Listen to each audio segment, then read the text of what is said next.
Bonjour, bienvenue sur les vidéos DJ Stuff. Aujourd'hui, je vous présente la DGM 450 de Pioneer.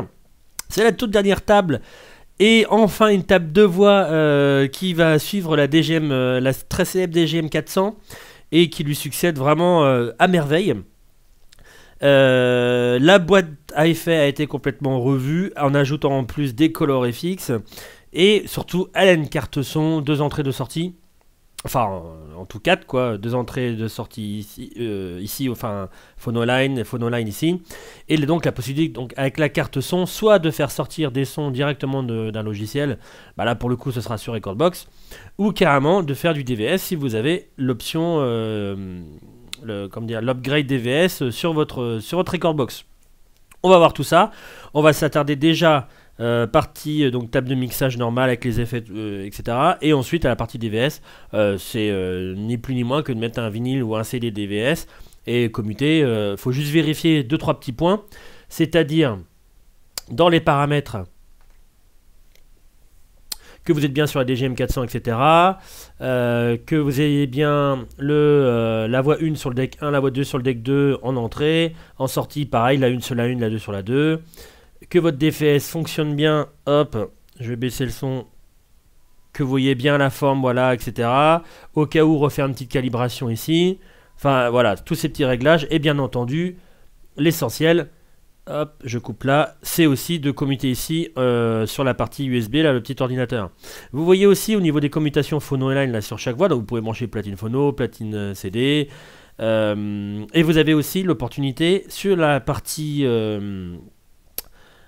ici, un aux qui vous permet de brancher soit quelque chose sur la paire de RCA à l'arrière en aux, soit de mettre un autre appareil sur la partie ligne, et aussi carrément de mettre une des voix, enfin vous pouvez faire sortir un son de l'ordinateur. Donc ça vous fait comme si vous avez une troisième voix, c'est super pratique. Les connectiques on verra à la fin comme on voit d'habitude, et on va directement passer dans le vif du sujet. Hop, donc là pour le coup je vais me mettre un petit signal DVS. Oubliez pas aussi quand vous utilisez le DVS de vous mettre bien ici, non pas en interne mais en relative pour suivre le signal du vinyle. Alors, je vais mettre un tout petit chouïa plus fort pour que j'entende. Donc les gains moins l'infini jusqu'à très très fort. Hop là. Trip et égalisation, donc en mode normal c'est du moins 26. Donc pas coupure totale, ou alors en mode isolator.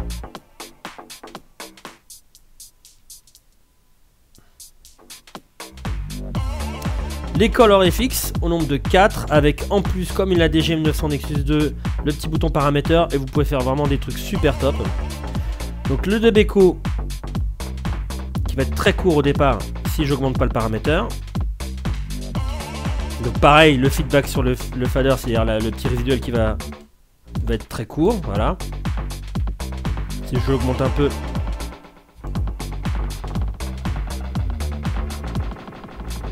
et plus j'augmente, plus ça va être long.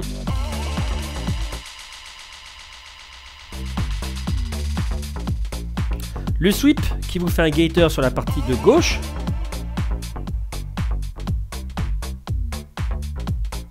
Plus ou moins gros. Vous voyez si vous augmentez le paramètre, et qui va vous faire le fameux sweep qu'on avait sur la DGM 800 sur la partie de droite, pareil avec des différents réglages. Donc là, parcours de fréquence et une double ici.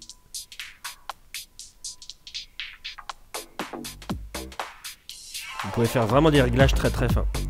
Le noise.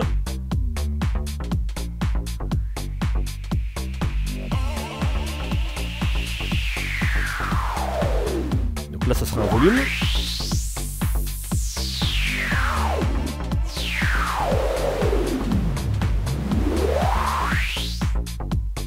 Et le filter. Donc sans résonance. Je vais me mettre quand il y a de la rythmique. Sans résonance. Donc passe bas.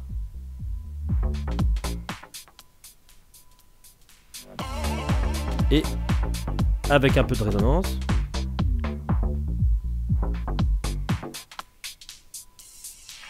Je vais me mettre en interne pour pas qu'on entende tout le temps. Hop là, le signal du Tamcon.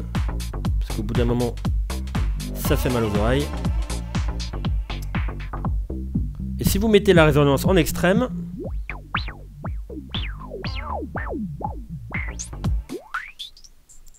ah, ça peut faire des trucs un peu bizarres, etc. Mais vous allez voir, dans certaines applications que je montrerai après avec les effets là, ça peut faire des trucs vraiment sympas. Hop là. La pré-écoute traditionnelle, j'écoute la voix 1, la voix 2, les deux, ou alors le master, et j'ai ma petite bascule ici, entre pré-écoute normale, ici 1, 2, ou alors plus ou moins master. Le volume de la pré-écoute et le casque qui se trouve ici avec deux sorties pardon, 6.35 et la 3.5 comme d'habitude. Fader, la courbe du fader n'est pas réglable. Par contre, courbe du crossfader, donc soit rien du tout, soit petit fondu, ou soit cut. Et possibilité de l'inverser si vous voulez couper la voix 2 sur la 1 et la 1 sur la 2. Donc là je coupe la 2 sur le même. Pour tout ce qui est technique de scratch, crab, etc. Les effets au tempo, alors là le truc, là où je dis, et je m'en étais pas aperçu en lisant les communiqués, etc. Et franchement là je dis c'est super génial pour le coup. C'est que quand vous l'utilisez avec Recordbox, le BPM de Recordbox est directement assigné on va dire à l'auto BPM, ce qui fait que la table ne calcule pas et ce qui fait que vos effets sont directement matchés à la musique, et ça c'est génial. Regardez, si je mets le morceau de gauche à la ramasse par exemple à 112, je me mets sur la voix concernée 120, je reviens 112, 120, 112 automatiquement. Donc tous vos effets vont être vraiment calés directement sur la musique, même si vous êtes en DVS de toute manière, ça sera calculé quand même. Donc vous pouvez faire vraiment des trucs super parfaits. Alors le délai. Hop, je vais me remettre au début. Je vais me mettre sur un temps. Un demi-temps. Un quart. Trois quarts. Et maintenant à fond, par exemple en un temps.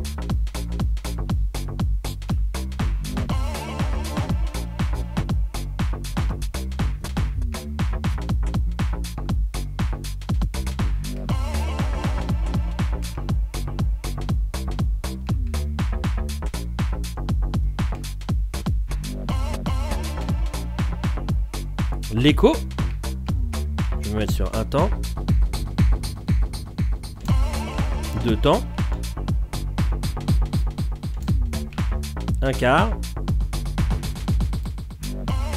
et trois quarts. Bien entendu, c'est cumulable avec un fil par exemple.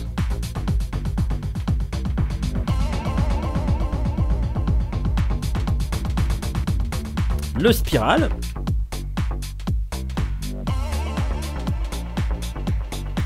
Et si vous voulez bien le dompter, mettez-le à peu près vers 3 heures, le temps qu'il prenne du morceau. Basculez-les sur une voix pas utilisée. Et vous pouvez filtrer la voix. Tout en ayant le spiral derrière. Vous pouvez le quitter un petit peu vers les 2 heures. Et le récupérer vers les 4 heures.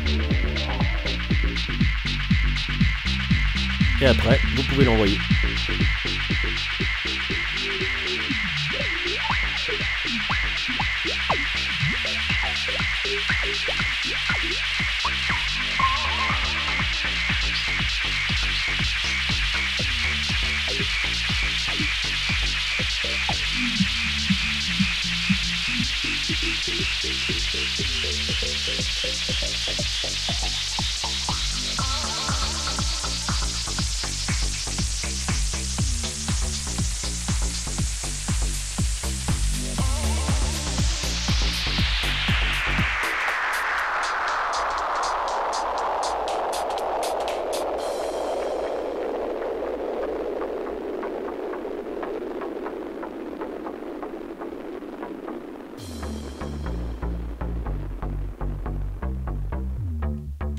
Mais ceci n'est qu'un exemple. La reverb, je vais la mettre à 50. Oh tiens, avec le morceau. Oh, pardon, sur la voix c'est mieux. voyez là par exemple reverb plus sweep.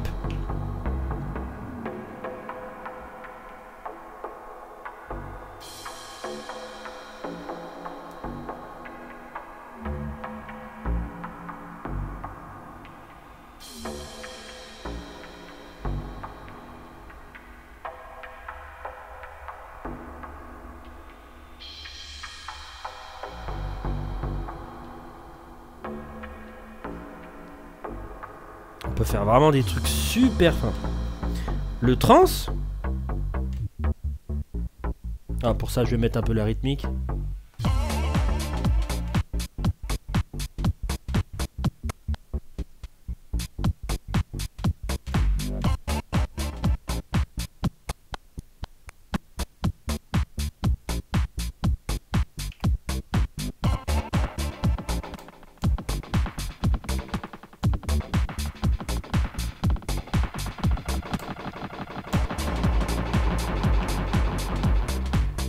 Le flanger, toujours pareil, c'est toujours mieux quand on n'a pas beaucoup de structure musicale.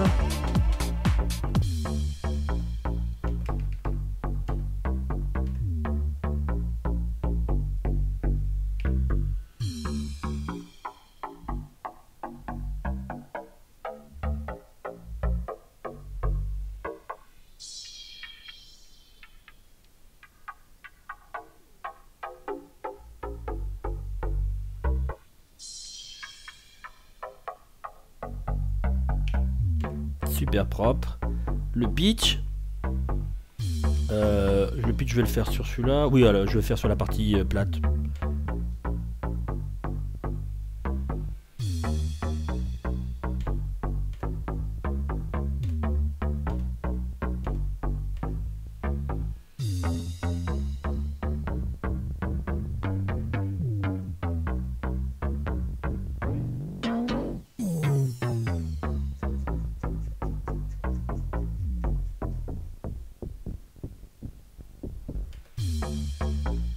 Et le roll.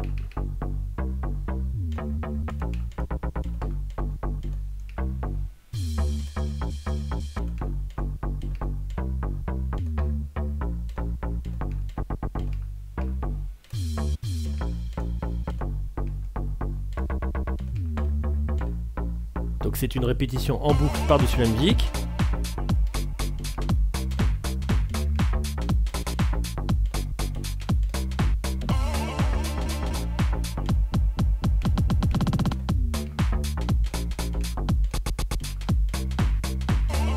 Et vous pouvez le passer par-dessus et le changer de voix, par exemple ici. Si vous voulez mettre juste le petit O, vous baissez le volume, vous le mettez sur une autre voix. Un petit filtre.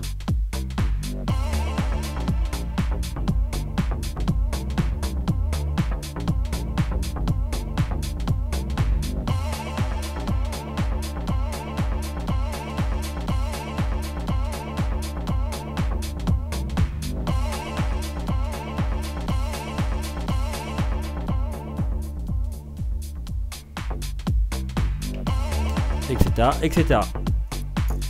Et donc la partie DVS, comme je le disais, c'est vous avez acheté la partie DVS sur Serato et avec un signal timecode envoyé par un vinyle. Bon là pour le coup, comme j'avais pas de vinyle record box, j'utilisais un Serato, ça fonctionne aussi. De toute façon c'est pas une surprise, on l'a vu sur des forums depuis un petit bout de temps. Vous mettez votre cellule, vous faites toutes les vérifs que vous avez fait au tout début, vous mettez sur relative.